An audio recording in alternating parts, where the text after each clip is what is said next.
Hey, Naz. Hey Joe, how are you today? I'm really good. How are you? Good, thanks, yeah. Where are we now?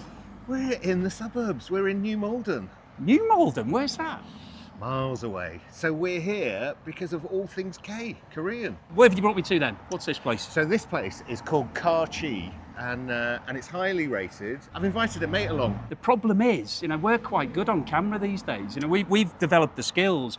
One of your mates, I don't want someone on the camera who's like nervous, doesn't know what to say, stuttering his lines, all that sort of stuff. I think he'll be all right, actually. I think You think so? Yeah, You vouching for him? I would do. I don't think it's his first rodeo. Oh, okay then. All right, well, let's head inside. All right, mate. And see what he's like.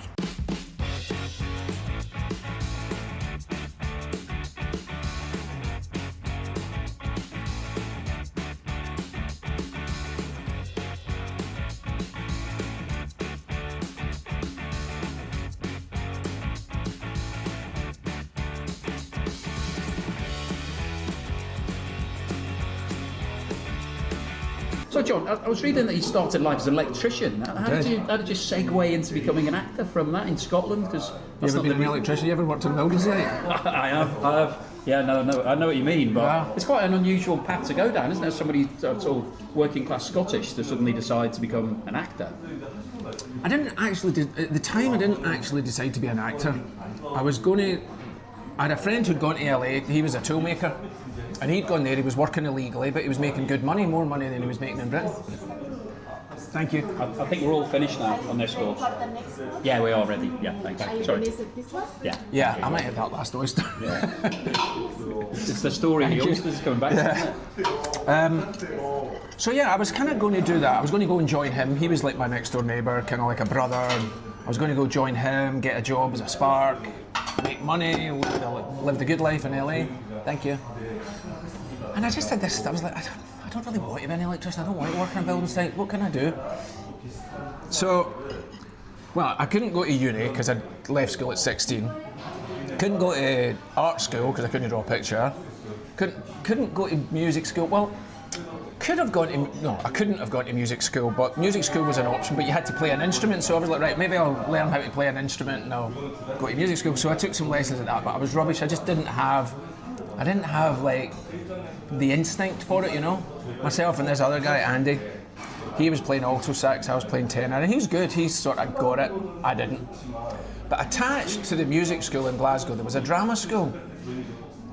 And I thought, well, you don't really need any skills for that, do you?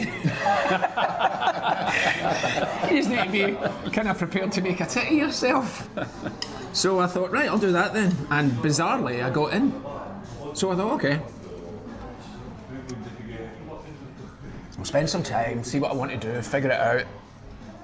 And as it turned out, by probably the start of the second, so I wasn't wanting to be an actor, but the start of the second year, we were doing this Chekhov play. Maggie Gordon was directing, she was brilliant. And the way that she worked on the Chekhov, we rehearsed for 10 weeks, but never with the script. I mean, quite often, most of the time, if you're rehearsing a play, you sit around, read it a few times, talk about it. You might do that for a few days. At a certain point, you go, right, let's get up on our feet. So you get up on your feet. Which Chekhov play was it? It was called The Wood Demon, which is it's an early version of Uncle Vanya, actually.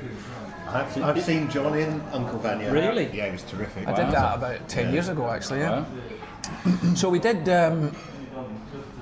so 10 weeks, and it was all improvisation. So the director, Maggie Gordon, would give us a scenario, and we'd get up, and we'd just improvise whatever came to mind, But there was a certain scenario, like, say, you guys were brothers, but you'd fallen out. John, you've come in, you're a doctor, and whatever, see what happens, wives, girls, all that. Kind of like the scenes in the play, but we were improvising it and getting closer and closer towards the text because we were reading the text at night, but improvising all during the day. And it was one of these improvisations we were doing, and it just suddenly clicked for me, and I felt like, oh, I can do this. This I can do. I can be me better than Laurence Olivier could act me. And of course, in those days, there was a lot more opportunity for working class actors, in terms of the writers, in terms of the material that was being done. There was a much more solid kind of pathway towards having a professional career. And was it a long production then, that sort of thing, or was it a one-night thing you were working to? It was like 2 performances or something, maybe 3 performances at one at drama school. Yeah, it's like 3 performances or something. That was the turning point for you, mentally. For me, I sort of like, realised I could do this. I had an opportunity of doing this, and I say there was things on TV like Boys from the Black stuff and things like that, things about working class people, and of course you could get a grant to go to college in the first place. So that was me. I was kind of hooked, and then just started working. The following year, got my first professional job in theatre in Newcastle. That was it. How did you transition from theatre to film and TV? After a couple of theatre plays, there was a thing casting in Glasgow called Brond, which was a Channel 4 political drama, directed by Michael Caton-Jones. He was just out of film school and I was just out of drama school. And I got that, and that was a 10-week shoot, 6-day weeks, and I was in just about every scene, so that was kind of like, that was suddenly learning about filming. How old were you then? 23. So we did that, and that was it.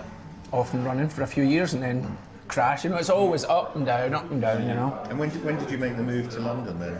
Oh, right away. Because I'd wanted to get out of Glasgow by going to LA, you know, with Paul and doing whatever there. So I was keen to move, get out of it. Yeah. But it's, you were in East End of London before it was what it is now. It's all hit and trendy. All hit and trendy, yeah. You were there. Yeah, we moved there. In fact, you've met John McManus, haven't you? Yeah. Yeah, John McManus. I bumped into a fella. I was staying in horrible digs down in Herne Hill, and I bumped into John McManus, and he'd just moved there. Had a little 2-bedroom flat. He was making good money as an electrician. We served our apprenticeships together. Was that Shoreditch area? No, that was Upton Park.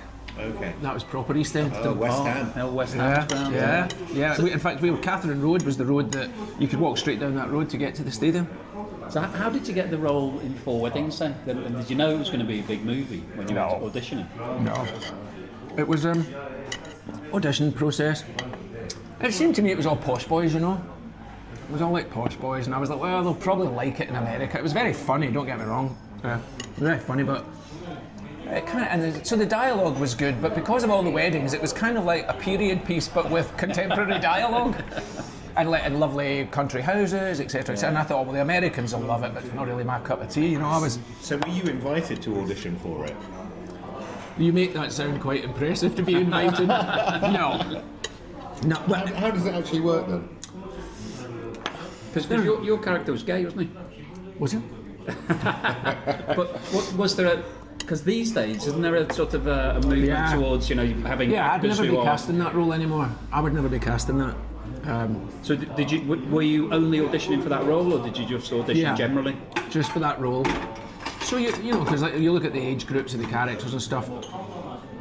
The casting director gets in touch with all the agents. She has a breakdown of the characters.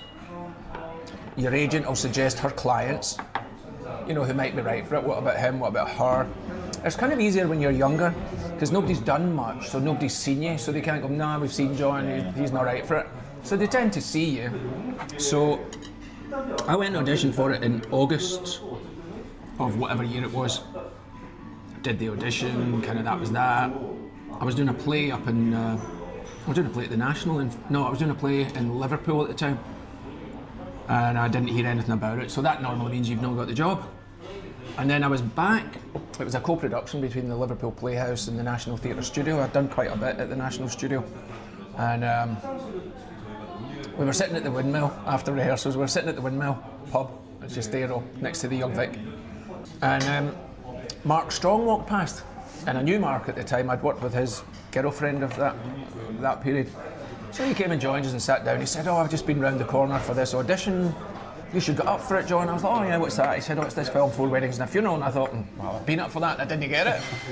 So that was that, kind of really. And then about a week later, I'd got the call saying they were offering me the job. Which part was Mark Strong going for? I don't know. That is interesting. And the poem that you read famously at the funeral, how many times have people asked you to recount that since you did that? Surely that must come up all the time when people bump into it. It used to come up quite regularly after that, you know, like, because you go on the press things, you go on chat shows and all that, and and people would ask you to do it, and it felt, I never did it, because it always felt a bit like, all right, I'm a performing seal, now I'll do my big emotional speech for you, when in fact, it didn't work like that kind of thing, you know what I mean? Was that part of the audition? Did they ask you to read that in the audition? I think they might have, actually. Because it's more or less the only speech you've got, everything else is just the odd little dialogue, the odd little line here and there, you know, so they probably did, if I remember rightly. Oh, it was a long time ago. Yeah. Well, I think it's like any art, isn't it? That you make stuff and then you move on. Yeah. But the rest of the world doesn't. They're still watching it. So, you know, that movie's always on at Christmas. I think my kids watched it this Christmas. Right. And they were like, yeah, brilliant. It's one of the greatest films ever. But it must be weird if you're in it. But you're looking at yourself from, you know, all that time ago thinking, wow, there's me. Like, it's like time travel. That never really bothered me until I had kids and I would take them to school, take them at the school gate and stuff, and then like, I remember one time, one of the other parents was like, oh, we were just watching you in 4 Weddings. You were much younger then, weren't you? I was like, oh, thanks. Thanks a fucking lot. So you let yourself go? Jesus. Yeah, too many pork pies, mate. Yeah. So, yeah, it does actually. It does have its downsides. Double-edged sword, that one, isn't it?